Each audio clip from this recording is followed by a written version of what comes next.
ಎಲ್ಲ ವೀಕ್ಷಕರಿಗೂ ಆತ್ಮೀಯವಾದ ಸ್ವಾಗತ.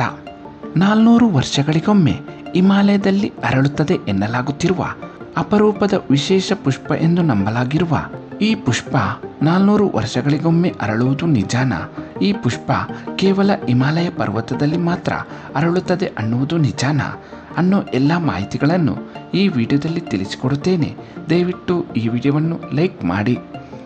ಚಿಕ್ಕ ಗೋಪುರದಂತೆ ಕಾಣುತ್ತಿರುವ ಈ ಹೂವು ಪಗೋಡ ಹೂವು. ನೋಡಲು ಮನಮೋಹಕವಾಗಿರುವ ಈ ಹೂವನ್ನು ಹಿಮಾಲಯದಲ್ಲಿ 400 ವರ್ಷಗಳಿಗೊಮ್ಮೆ ಅರಳುತ್ತಿರುವ ಮಹಾಮೇರು ಹೂವು ಎಂದು ಎಲ್ಲರೂ ನಂಬಿದ್ದಾರೆ.